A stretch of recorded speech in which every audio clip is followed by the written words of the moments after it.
तदात्मानं सृजते हरि। भागवत का श्लोक है। जब जब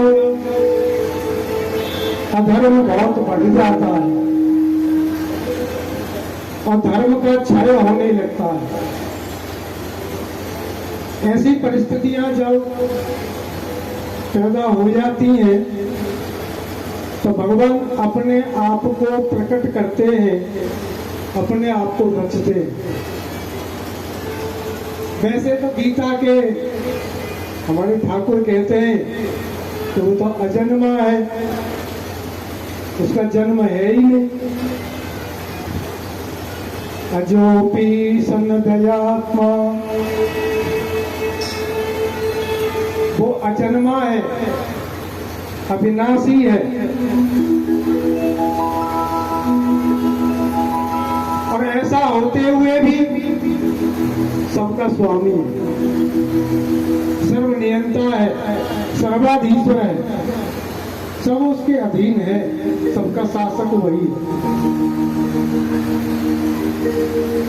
अजोपि सन्नदयात्मा भूतानामीश्वरोऽपि सन् प्रकृतिं स्वामधिष्ठाय संभवामि आत्ममायया।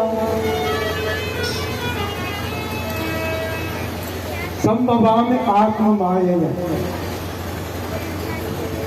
अपनी प्रकृति को, अपनी माया को अधीन करके।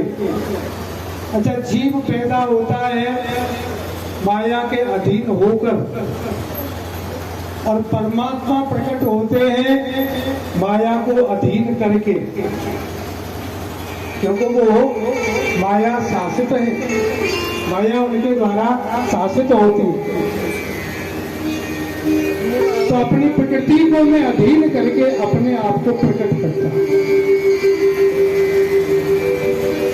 यदा यदा हि धर्मस्य ग्लानिर्भवति भारत अभ्युत्थानं धर्मस्य तदात्मानं सृजाम्यहम्। वही भागवत जी ने कहा, वही श्रीमद् भगवत गीता में। अच्छा, कुछ लोग श्रीमद् भागवत को गीता कह देते हैं और गीता को ही श्रीमद् भागवत कह देते हैं। ये हमारे समाज में इस बात की जानकारी होनी चाहिए। श्रीमद् भगवत गीता अलग ग्रंथ है और श्रीमद् भागवत महापुराण अलग ग्रंथ है। श्रीमद् भगवत गीता में 18 अध्याय और 700 श्लोक है।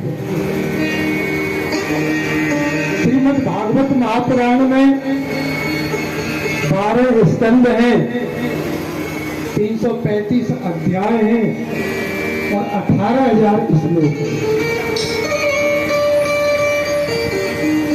श्रीमद् भगवद गीता श्रीमद् महाभारत पुराण का अंश है। रणांगण में जब अर्जुन को मोह उत्पन्न हुआ तो भगवान कृष्ण ने अर्जुन को गीता का उपदेश किया और ब्राह्मणों से घिरे हुए अर्जुन जो धनुष बाण रखकर रथ में बैठ गए थे, शोकाकुल होकर,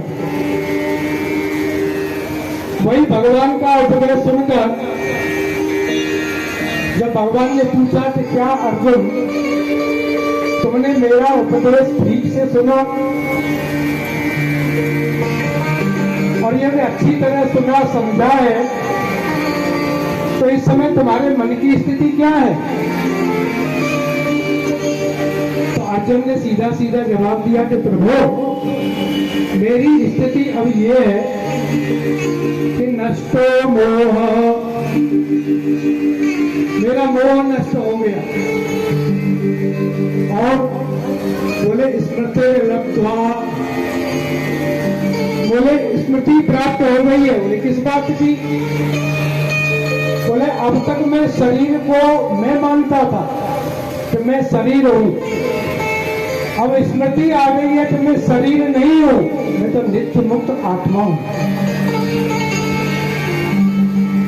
शरीर में रहने वाला मैं देही हूं, आत्मा हूं। बोले ये हुआ कैसे? बोले प्रसादात मया अच्युत, हे अच्युत ये आपकी कृपा से हुआ है, मेरी सामर्थ्य नहीं थी, ये सब आपकी कृपा से हुआ। स्थितोस्मि गतो संदेह, सारे संदेह सारे भ्रम मिट गए। तन्से वचनम तव, और अब आपकी जो आज्ञा है, आपके जो वचन है, उनका मैं पालन करूंगा, यानी युद्ध करूंगा। अब अर्जुन ने जो युद्ध किया, जो स्वभाव बस होकर नहीं किया, प्रकृति के बस में होकर नहीं किया, भगवान की आज्ञा से किया। ऐसे ही हमारे प्रभुपाद महाराज जी ने सीधा सीधा फॉर्मूला हमको दिया। बोले एक तो कर्म है प्रकृति के बस में होकर करें, स्वभाव के बस में होकर कर्म करें, तो भैया बंधोगे, चाहे वो सतोगुणी कर्म हो, रजोगुणी हो, अथवा तो तमोगुणी हो। साकल चाहे सोने की हो, चाहे चांदी की हो, चाहे लोहे की हो, बांधेगी तीनों ही। कुछ ऐसा उपाय मिले तो बंधन से मुक्त हो। तो हमारे प्रभुपाद जी महाराज ने वो सीधा सीधा उपाय दे दिया। बोले कृष्ण भावना भावित होकर जो भी कुछ कर्म करोगे वो सब कृष्ण के अर्पण होगा। कृष्ण के लिए कर्म करेंगे तो हमसे क्या लेना देना, फिर कृष्ण ही जाने। हमने तो उनकी आज्ञानुसार कर्म किए। तो जो भी कर्म करे जागृत अवस्था से और सुसुप्ति अवस्था तक सारे कर्म प्रभु के लिए करें, ठाकुर जी के लिए करें। यही कृष्ण भावना भावित होना। इसमें हर समय भजन है, जागना भी भजन है।